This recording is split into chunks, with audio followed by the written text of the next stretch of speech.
Hello everyone and welcome to my channel. तो basically आज हम लोग डिस्कस करने वाले हैं फार्माको इकोनॉमिक्स पे। तो ये हमारा पार्ट 1 है लेक्चर का, जिसमें हम लोग इंट्रोडक्शन को देखेंगे और कुछ डेफिनेशन को समझने की कोशिश करेंगे। प्लीज इस वीडियो के आखिरी तक बने रहिएगा, काफी इंटरेस्टिंग वीडियो होने वाली है। तो आइए शुरू करते हैं।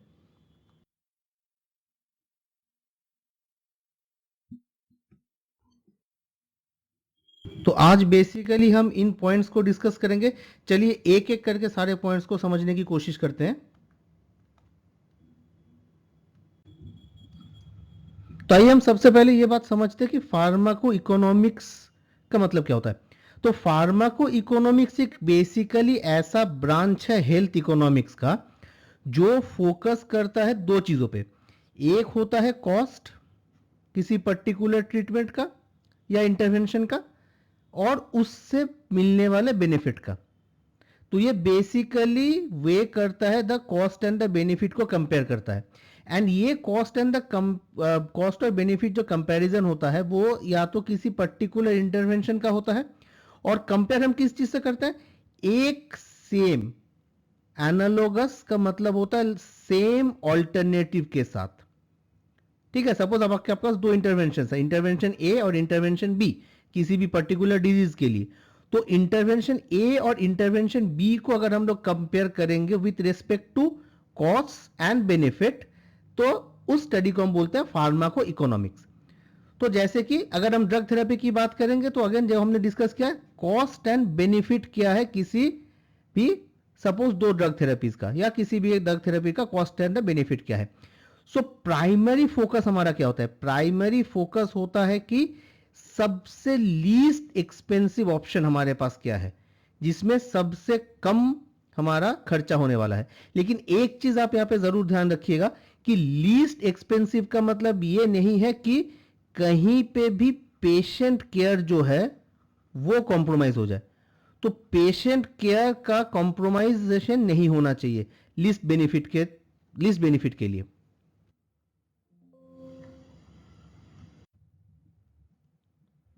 चलिए अब हम ये देखते हैं कि किसी भी चीज का फार्माको इकोनॉमिक वैल्यू कब होता है। तो किसी भी इंटरवेंशन हो या कोई भी ड्रग थेरेपी हो, तो उसका फार्माको इकोनॉमिक वैल्यू होने के लिए तीन पैरामीटर्स पे बैलेंस होना बहुत जरूरी है। तो क्या क्या है ये तीन पैरामीटर्स। सबसे पहला तो इकोनॉमिक पैरामीटर, दूसरा हो गया उसका क्लिनिकल पैरामीटर, एंड तीसरा हो गया एक ह्यूमनिस्टिक आउटकम होना चाहिए। तो जब ये इकोनॉमिक, क्लिनिकल और ह्यूमनिस्टिक आउटकम का बैलेंस होगा, तब हम बोलेंगे एक इंटरवेंशन का या एक ड्रग थेरेपी का फार्माको इकोनॉमिक वैल्यू प्रेजेंट है। एंड इकोनॉमिक, क्लिनिकल और ह्यूमनिस्टिक आउटकम को, इन चीजों को समराइज करके एक एक्रोनिम बनाया गया है जो है ECHO. E for economic, C for clinical and H O stands for humanistic outcome. अब भाई जब फार्माको इकोनॉमिक स्टडी है तो डेफिनेटली कोई ना कोई स्टडी का गाइडलाइन तो दे ही रहा होगा। तो फार्माको इकोनॉमिक स्टडीज का जो गाइडलाइन है, जो ये बताता है कि बेसिकली हमको स्टडी कंडक्ट कैसे करनी है, वो सोसाइटी का नाम है professional society for health economics and outcomes research, या शॉर्ट फॉर्म में इप्सोर। सो इप्सोर हमारे स्टडी के गाइडलाइंस बताता है किस तरीके से हमें फार्माको इकोनॉमिक स्टडी करनी चाहिए। एंड सेकेंड जो गाइडलाइन हमारे पास अवेलेबल है वो ये बताता है कि भाई साहब इन रिजल्ट्स को हम पब्लिश कैसे करेंगे। जैसे कॉन्सॉर्ट गाइडलाइंस होता है, उसी तरीके से एक गाइडलाइन है जो results of pharmaco economic study को पब्लिश करने के लिए होता है। उस गाइडलाइन का नाम है cheers. So cheers stands for the consolidated health economic evaluation reporting standards. तो ये बेसिकली दो गाइडलाइंस हमारे पास है फार्माको इकोनॉमिक स्टडीज करने के लिए। चलिए अब कौन कौन से स्टडीज हमारे हो सकते हैं, देखिए ये भी हमने ऑलरेडी डिस्कस कर लिया है कि बेसिकली फार्माको इकोनॉमिक्स के लिए इकोनॉमिक, क्लिनिकल और ह्यूमनिस्टिक आउटकम तीनों होने चाहिए, बैलेंस होना चाहिए रैदर। तो स्टडीज हमारे जो फार्माको इकोनॉमिक्स के हैं वो एक तो इकोनॉमिक पैरामीटर के स्टडीज होते हैं, दूसरा ह्यूमनिस्टिक पैरामीटर्स के भी स्टडीज होते हैं। तो इकोनॉमिक पैरामीटर्स को स्टडी करने के लिए जो हमारे पास या जो टूल्स अवेलेबल है जिससे हम इकोनॉमिक एनालिसिस करते हैं वो है cost benefit, cost effectiveness, cost minimisation, cost utility. और ह्यूमनिस्टिक के लिए जो होता है वो है quality of life, patient preference और पेशेंट सेटिस्फैक्शन। अब इन सारे पॉइंट्स पे बेसिकली हम लोग अपने पार्ट 2 में बहुत डिटेल्स में डिस्कस करेंगे। चलिए अब आगे बढ़ते हैं।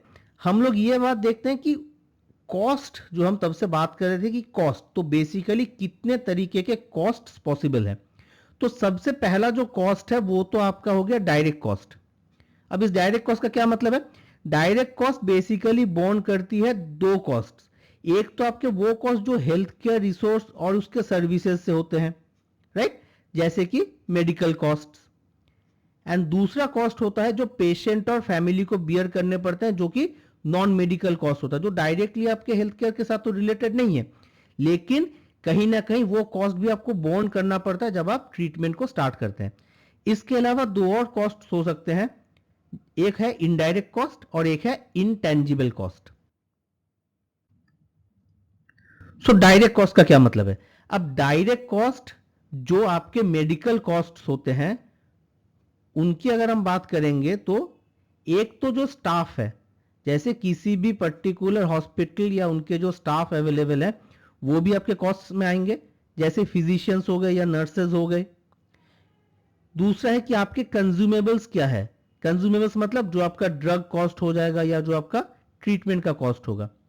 तीसरा क्या है कि जैसे कोई भी डॉक्टर आपको विजिट कर रहा है तो उनके कंसल्टेशन चार्जेस, कोई भी एग्जामिनेशन फी अगर है, और कोई भी अगर आपको प्रोसीजर बोला गया है उस प्रोसीजर का भी क्या कॉस्ट आपको बियर करना पड़ रहा है। इसके अलावा अगर आप हॉस्पिटल में एडमिट करते हैं तो हॉस्पिटल का एडमिशन कॉस्ट, या आप आईसीयू में एडमिट कराते हो तो आईसीयू का एडमिशन कॉस्ट, और इवन अगर आप पेशेंट को होम हेल्थ केयर में भी रखते हैं, सपोज कि अपने पेशेंट को हमने होम हेल्थ पे रखा, लेकिन उस होम हेल्थ के भी तो कॉस्ट होंगे, राइट। जैसे कि अगर सपोज मैंने कोई नर्स को रखा, अब उस नर्स का जो कॉस्ट है वो मुझे बियर करना पड़ेगा। और अगर मेरे पेशेंट को आईवी लाइन स्टार्ट करने की जरूरत है तो आईवी लाइन स्टार्ट करने के लिए जो भी इक्विपमेंट्स है, कैनुला हो जाएगा, मेरे आईवी के बॉटल्स हो जाएंगे, एनएस के बॉटल्स हो जाएंगे, ड्रग्स हो जाएंगे, इन सारे कॉस्ट मेरे को बियर करना है। जिस स्टैंड में आईवी लाइन को हम रखेंगे उस स्टैंड का कॉस्ट भी बियर करना पड़ेगा, राइट। इसके अलावा कुछ ओवरहेड कॉस्ट भी होते हैं, जैसे कि कुछ एडमिनिस्ट्रेटिव कॉस्ट हो गए, या सपोज जो आप लॉन्ड्री वगैरह करवाते हैं, जैसे हॉस्पिटल्स वगैरह में होता है कि पेशेंट, जैसे most of the time private hospitals वगैरह में होता है कि लॉन्ड्री के भी कॉस्ट जोड़े जा सकते हैं। इसके अलावा कुछ कैपिटल के भी कॉस्ट्स हैं, जैसे जैसे कि कोई भी इक्विपमेंट जो उस हॉस्पिटल को सेटअप करना पड़ा, सपोज ओटी थिएटर में आने वाला कोई भी नया इक्विपमेंट, या ओटी थिएटर में अगर कोई नया इंस्टॉलेशन हुआ है, नया ओटी बेड इंस्टॉल हो गया है, या तो नया एनेस्थीसिया का कार्ट लाया गया है, तो ये सारे कॉस्ट्स भी आपके ट्रीटमेंट के कॉस्ट में ही जुड़ने वाले हैं। नेक्स्ट ऑब्वियसली ये भी पता है कि अगर आप एम्बुलेंस सर्विसेज को अवेल करते हैं इमरजेंसी कंडीशंस में तो उस केस में एम्बुलेंस का कॉस्ट भी बियर करना पड़ता है। एंड इवन किसी किसी हॉस्पिटल में अगर कोई वॉलेंटरी वर्कर भी काम कर रहा है, उसको भी अगर हमको सैलरी वगैरह देना है तो उसका भी जो कॉस्ट होगा या उसके विजिट का भी जो कॉस्ट होगा तो वो भी हमको बियर करना पड़ सकता है। तो ये सारे वो कॉस्ट हो गए जो आपके डायरेक्टली मेडिकल कॉस्ट के अंदर आएंगे। एक और कॉस्ट हो सकता है डायरेक्ट कॉस्ट में जो आपके नॉन मेडिकल कॉस्ट हो, मतलब जो आपके ट्रीटमेंट के साथ तो रिलेटेड नहीं है लेकिन आपके टोटल कॉस्ट ऑफ ट्रीटमेंट में आने वाले हैं, जैसे कि हॉस्पिटल में आने जाने का जो आपका ट्रैवलिंग का जो कॉस्ट है। एंड सपोज आपका पेशेंट बहुत लंबा हॉस्पिटल में रह रहा है एंड आपको दूसरे कहीं पे, जैसे किसी किसी कंडीशन में होता है कि रूम रेंट पे लेना पड़ा, तो टेम्पोररी रेसिडेंट का जो कॉस्ट है, रेसिडेंस का जो कॉस्ट है वो भी आपको बियर करना पड़ रहा है। तो डायरेक्ट कॉस्ट ये हमारे हो गए। इसके अलावा कुछ इनडायरेक्ट कॉस्ट हो सकते हैं। अब इनडायरेक्ट कॉस्ट क्या है? इनडायरेक्ट कॉस्ट जो पेशेंट, फैमिली या तो सोसाइटी उठाएगी। जैसे सपोज कि आज अगर मुझे ही कोई बीमारी हो गई एंड मैं अपने बेड से उठ नहीं पा रहा हूं, तो जो वर्क इनकैपेसिटी है, मैं जो काम मैं एक्चुअली करता हूं लेकिन अब मैं कर नहीं पा रहा हूं, उसकी वजह से सोसाइटी में there will be a loss of productivity, and ये लॉस ऑफ प्रोडक्टिविटी का भी जो कॉस्ट है वो भी कहीं ना कहीं टोटल कॉस्ट में आ जाएगा। दूसरा क्या है कि ऑब्वियसली अगर मैं काम नहीं कर पा रहा हूं तो लॉस ऑफ अर्निंग होगी। अब ये लॉस ऑफ अर्निंग जो है ये मैं मुझे और मेरे फैमिली को लॉस ऑफ अर्निंग होने वाली है। एक और क्या लॉस होने वाला है, एक और लॉस है कि loss of leisure time, right. अब इस लॉस ऑफ लेजर टाइम में सपोज कि मैं पूरा ही बीमार हो गया, उठ नहीं पा रहा हूं, तो मैं कहां जाऊंगा या कौन सा मैं लेजर एक्टिविटी करूंगा, तो ऑब्वियसली। लेकिन हर वो लॉस लेजर टाइम के लिए भी सपोज अगर मैं मूवी देखने के लिए जाता, तो मूवी देखने के लिए जाता तो मैं टिकट खरीदता। अगर मैं टिकट खरीदता तो मैं टिकट का पैसा देता, उसके साथ साथ मैं एंटरटेनमेंट टैक्स भी देता। लेकिन अब अगर मैं अपने बेड से उठ ही नहीं पा रहा हूं तो ना मैं टिकट खरीद रहा हूं, ना मैं एंटरटेनमेंट टैक्स भर रहा हूं, राइट। और एक है premature death from the disease, right. अभी सपोज कि मेरा करंट एज है 35 एंड इंडिया में लाइफ एक्सपेक्टेंसी इज मोर और लेस 70 ईयर्स। सो आज अगर मेरा डेथ हो जाता है due to a premature due to some disease, तो अपकमिंग 35 ईयर्स में जो भी मैं इनकम करने वाला था, सपोज आज मैं 1,000 रुपए इनकम करता हूं महीने का, लेट अस सपोज, एंड इस 1,000 रुपए में से 35 ईयर्स तक जो भी मेरा इनकम होने वाला था वो मेरे फैमिली को नहीं मिलने वाली है because of my premature death. And दूसरा प्रॉब्लम इसका क्या है कि अगर मैं ये 1,000 रुपया इनकम कर रहा था तो उससे सपोज 10% में टैक्स भर रहा था जो कि 100 रुपया होने वाला है महीने का। तो ये जो टैक्स वाला जो कॉस्ट है ये भी सोसाइटी को नहीं मिल रहा है। तो मेरे प्रीमेच्योर डेथ से मेरे फैमिली का भी इनकम नहीं है। एंड दूसरा क्या है, सोसाइटी को जो टैक्स फॉर्म में मिलने वाला था वो भी नहीं है। इसके अलावा एक और कॉस्ट होता है जो है आपका इंटेंजिबल कॉस्ट। अब इंटेंजिबल कॉस्ट मतलब वो सारी चीजें जिनको हम बेसिकली मॉनिटरी फॉर्म में तो नहीं मेजर कर सकते, जैसे कि मेरे डिजीज की वजह से जो मुझे और मेरे फैमिली को जो साइकोलॉजिकल सफरिंग होने वाली है, जो वरी होगा, जो डिस्ट्रेस होगा, इसका तो मॉनिटरी टर्म्स में कॉस्ट शायद नहीं हो सकता, लेकिन कहीं ना कहीं ये भी ऐड करेगी। दूसरा क्या है, दूसरा है जो अगर मेरे डिजीज की वजह से मुझे कोई पेन हो रहा है तो ये भी हमारे, ये सारी चीजें आती हैं हमारे इंटेंजिबल कॉस्ट्स में। चलिए एक और नया कॉन्सेप्ट है उसको भी समझने की कोशिश करते हैं। वो कॉन्सेप्ट है कॉन्सेप्ट ऑफ विलिंगनेस टू पे।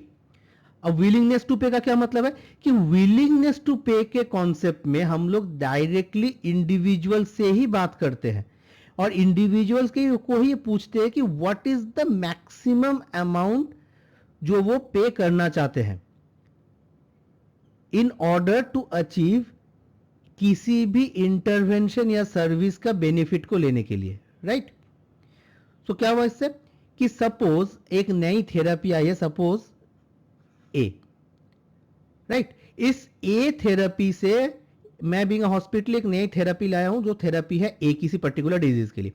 अब इस थेरेपी को पाने के लिए मैं डायरेक्टली ही अपने पेशेंट्स के पास या पेशेंट पार्टी के साथ पास पहुंच गया और मैंने उनसे ये पूछा कि what is the maximum amount जो ये पे करना चाहते हैं। और जब मुझे मैक्सिमम अमाउंट पे जितना वो कर पाएंगे, अगर जैसे मुझे वो पता चल जाएगा तो मैं इसका मैक्सिमम प्राइस जो हो सकता है वो मैं फिक्स कर सकता हूं, राइट। वो मैक्सिमम प्राइस जिसमें जो पेशेंट भी बियर कर सके और जिसमें मेरा अपना जो फायदा है वो भी मॉनेटरी टर्म्स में वो भी मैं देख पाऊं। ओके, अब ये तो चलिए, ये तो हो गया हॉस्पिटल की बात। अब हम आते हैं कि दूसरे पॉइंट में कि गवर्नमेंट को इससे क्या फायदा हो सकता है। अभी सपोज यही ए है और यही पब्लिक से पूछा गया तो इसका कॉस्ट पता चला कि 50,000 रुपीज होने वाला है और पब्लिक से ही पूछा गया कि कितना मैक्सिमम है जो पब्लिक पे कर सकती है, तो इतना पता चला कि 30,000 रुपीज तक पब्लिक पे कर सकती है। मेजॉरिटी ऑफ द पब्लिक इस बेनिफिट को लेने के लिए 30,000 रुपीज पे कर सकती है। तो उस केस में मी बीइंग द गवर्नमेंट हम लोग 20,000 रुपीज का सब्सिडी दे दिए, तो ताकि अल्टीमेटली जो सर्विसेज हैं वो पेशेंट्स अवेल कर पाए। ये विलिंगनेस टू पे से हम दोनों चीजें जान सकते हैं कि क्या मैक्सिमम प्राइस हो सकती है, एंड इवन अगर सब्सिडी देना है तो किस हद तक हम चीजों को सब्सिडाइज कर सकते हैं।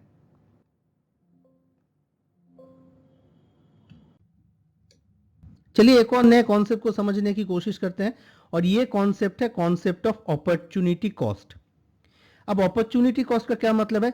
अपॉर्चुनिटी कॉस्ट का ये मतलब है कि what is the loss of the potential benefit. आप कौन से बेनिफिट को लूज कर रहे हो अगर आप किसी एक ऑप्शन को सिलेक्ट कर रहे हो तो। सपोज आपको मैंने दो ऑप्शन दिए, ऑप्शन ए और ऑप्शन बी, और मैंने ये बोला कि इन दोनों में से आप कोई भी एक ऑप्शन को चूज कर सकते हो। तो आपने चूज किया सपोज ऑप्शन ए, लेकिन जैसे ही आपने ऑप्शन ए को चूज किया, ऑप्शन बी के जो बेनिफिट्स थे वो आपके लॉस हो गए। तो ये जो ऑप्शन बी का जो बेनिफिट लॉस हुआ है, इसको बेसिकली हम स्टडी करते हैं अपॉर्चुनिटी कॉस्ट में।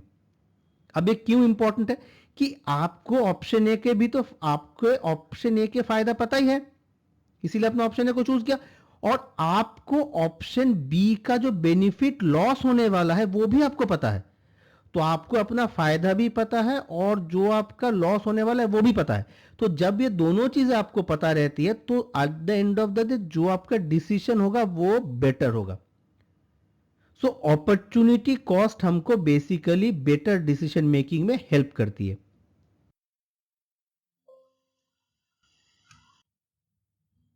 तो आज के लिए यहीं तक दोस्तों। अपकमिंग लेक्चर में हम ये डिस्कस करने वाले हैं कि कौन कौन से एनालिटिक प्रोसेस हमारे पास अवेलेबल है फार्माको इकोनॉमिक स्टडी के लिए। और अगर वीडियो के यहां तक पहुंच चुके तो एक लाइक तो जरूर बनता है, इस वीडियो को शेयर करना, हमारे चैनल को सब्सक्राइब करना, बेल आइकन दबाना मत भूलना, ताकि अपकमिंग हर वीडियो का नोटिफिकेशन सबसे पहले आप तक पहुंचे। हमें कमेंट बॉक्स में लिख करके जरूर बताओ और कौन कौन से टॉपिक पे हम लोग डिस्कस कर सकते हैं। तब तक के लिए गुड नाइट।